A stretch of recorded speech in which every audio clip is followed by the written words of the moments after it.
Šioje pamokoje pasimokysime vartotojo sąsajoje pakeisti pagal norimą spalvinį schemą. 3D Max programą galima individualizuoti pagal savo skonį. Galima pasikeisti vartotojo sąsajos išvaizdą. Personalizavimui 3D Max programoje yra atskira meniu dalis Customize. Šioje pamokoje panagrinėsime Customize meniu elementą Customize UI and Default Switcher. Iš anglų kalbos išvertus UI reiškia User Interface, vartotojo sąsaja.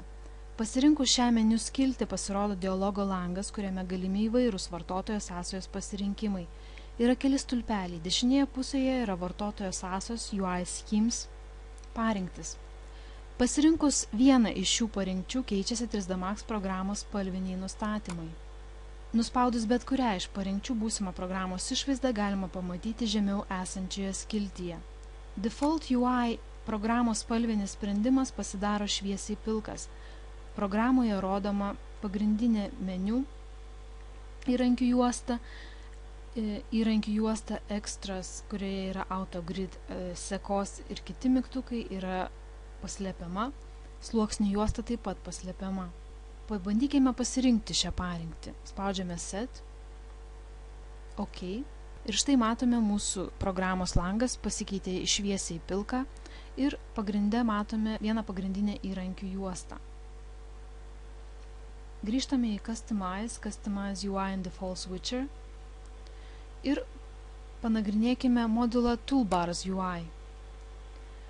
Programos spalvinis sprendimas yra tapatus Default UI, tai yra šviesiai pilkas, tačiau čia programoje rodoma ne pagrindinė meniu juosta, o daug daugiau įrankių juostų. Tai yra įrankių juosta Snaps, skirta tinklelio ir įvairių traukos režimams reguliuoti. Transformacijos įrankių juostoje atsiranda papildomas mygtukas sekai reguliuoti ir kurti, tai yra Array.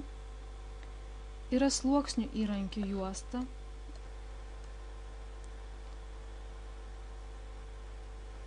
Taip pat renderiams vizualizacijų kūrimo skirtos juostos Render ir Render Shortcuts. Grįžtame į Customize vartotojo sąsajos parinktis.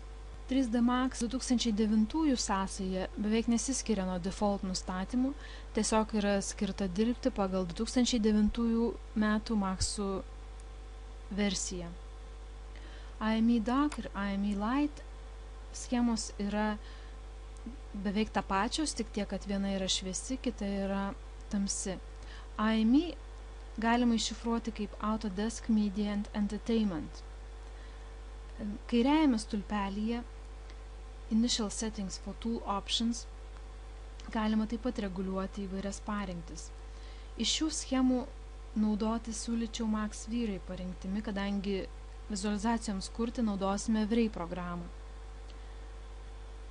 Max parinktis tuo tarpu labiausiai tiktų animacijas kuriantiems, nes čia medžiagiškumui naudojami yra Standard Materials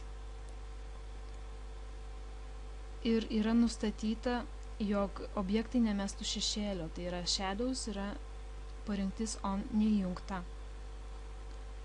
Max Mental Ray yra ta pati Max nustatymams, tik tiek, jog čia vizualizacijoms kurti naudojama Mental Ray programa.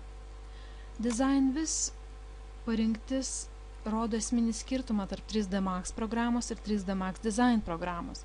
Tai yra 3D Max Design programa yra daugiau skirta tiems, kurie ją naudoja vizualizacijų kūrimui. Design Viz ir Design Viz Mental Ray yra panašios, tik tiek, kad Design Viz Mental Ray, kaip jau ir galima spėti, naudoja renderiams kurti Mental Ray programą.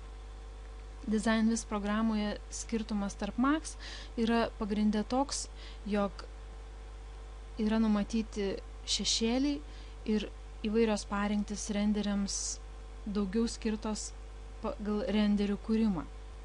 Mes naudosime Max V-Ray ir IME Dark arba IME Light schemą. Spaudžiame Set ir OK.